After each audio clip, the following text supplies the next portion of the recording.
Army museum کے اب ہم اس حصے میں ہیں جہاں پر مختلف اسلحہ جو ہے اس کو ڈسپلے کیا گیا ہے اور اس میں یہ بھی دکھایا گیا کہ ماضی میں کس کس طرح کا اسلحہ استعمال ہوتا تھا. تو یہاں بہت آپ دیکھیں گے پیچھے تک اور اس میں رائفلز بھی آپ کو نظر آئیں گی اور بالکل پرانے دور میں کس طرح تیر کمان اور کیا کچھ ہوتا تھا وہ سب بھی یہاں پر ڈسپلے کیا گیا ہے اور ایک ٹینک بھی ہمیں یہاں پر نظر آ رہا ہے. تو لیکن دوسری طرف آتے ہیں تو ہم آپ کو دکھاتے ہیں کہ کس طرح شروع میں جو بالکل جنگیں ہوتی تھیں اس میں ہاتھی کا استعمال اور گھوڑوں کا استعمال کس طرح سے ہوتا تھا.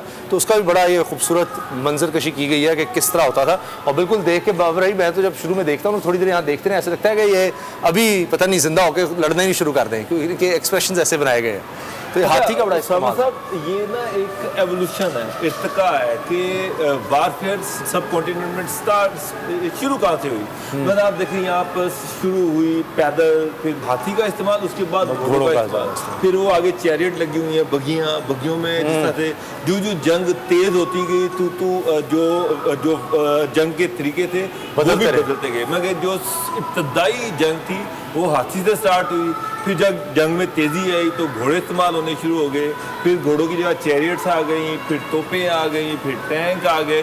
تو یہ پوری ایک ہسٹری ہے کہ ابتدا سے لے کے اب تک جنگ کے کون کون سے طریقے تھے, کن کن طریقوں سے جنگ لڑی جاتی تھی, کون کون سے ویپن استعمال ہوتے تھے, پیدل, ہاتھی, گھوڑے, اور آف کورس جو ہاتھی پہ بیٹھتے تھے وہ بادشاہ یا کمانڈرز یا بڑے رینک کے لوگ تھے. یعنی یہ پرانے دور کا ٹینک ہے, یہ پرانے دور کا ٹینک ہے.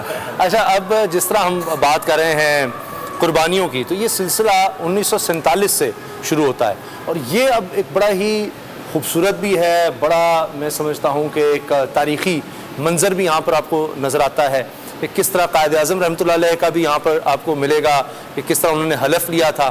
اور خاص طور پر جو پہلی چیز میں آپ کو دکھانا چاہ رہا ہوں کہ جو آزادی کے لیے لڑنا ہے, آزادی کے لیے جنگ کرنا ہے, وہ سلسلہ ہم دیکھتے ہیں 1947 سے پہلے 1857 کی جنگ آزادی ہمیں نظر آتی ہے. اس کے ایک منظر کی میں سمجھتا ہوں منظر کشی کی گئی ہے کہ کس طرح اس وقت لوگوں نے جانیں دی کہ جنہوں نے 1857 کی جنگ آزادی میں حصہ لیا اس کے بعد انگریزوں نے ان کو کس طرح سے سزا دی تھی. وہ دیکھیے آپ, یہ 1857 کی جنگ آزادی کا دکھایا گیا. ہاں جی, کہ اس طرح سے جو اس وقت 1857 کی جنگ آزادی میں جو ہمارے ہیروز تھے جنہوں انگریزوں کے خلاف جنہوں نے علم بغاوت بلند کیا, تو ان کو کس طرح سے اذیت ناک طریقے سے ان کو مارا جاتا تھا. توپ کے دھانے پہ توپ کے دونوں طرف باندھ کے توپ کے دھانے پہ کھڑا کر دیا جاتا تھا اور اس کے بعد توپ چلا. اور یہ نا ایک ہمارے ہیرو تھے شیرباز خان اور ان کے بیٹے تھے شیرباز خان, ان کے بیٹوں نے یہ آزادی کی جنگ میں اسی طرح حصہ لیا. مری سے ان کا تعلق تھا. تو اس پر ان کے ایک بیٹے کو کس طرح سے سزا دی گئی تھی. اس وقت توپ کے گولے سے ان کو اڑا دیا جاتا تھا. پیچھے آپ کو یہ توپ نظر آ رہی ہے, توپ کے ساتھ باندھ دیا جاتا تھا اور پھر وہ توپ چلا دی جاتی تھی. تو یہ ایک سزا کا طریقہ تھا, کس قدر ہولناک سزائیں اس وقت دی جاتی تھی. لیکن بابر بھائی یہ سلسلہ ٹوٹا نہیں ہمارے آباء و اجداد میں, یہ جذبہ آزادی کا. تو آخرکار 1947 میں پھر آزادی کو حاصل کیا گیا.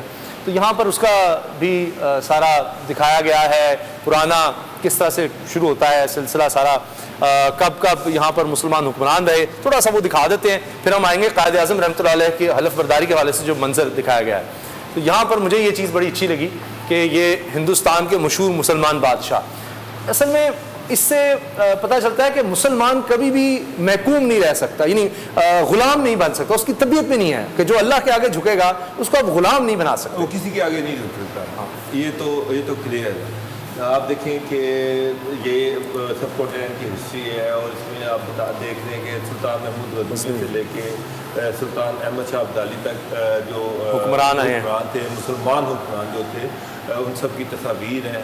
اور اس کے ساتھ سمجھ ہے یہ بھی ایک مغل دور میں جو فوجی تھے وہ کس طرح کا ساز و سامان پہنتے تھے, پروٹیکشن کے لیے کیا کیا یوز کرتے تھے, ان کا ویپن کیا ہوتا تھا. یہ ایک ڈھال ہے, اس کے بعد یہ ایک تلوار ہے, اور یہ وہ سارا یہ بھی ایک یہاں پہ ایک مونومنٹ رکھا گیا. بڑا ہی خوبصورت جی, کیا کچھ انہوں نے بھی لباس پر پہنا ہوتا تھا. اب تو بالکل ہی چینج ہو گیا ہے, لیکن اس وقت یہ ہوتا تھا. آج کل آپ وہ ڈرامے بچے دیکھتے ہیں نا, ارطغرل اور کلث عثمان, میرے بچے بڑا دیکھتے ہیں, ان میں بھی اس طرح کا لباس نظر آتا ہے.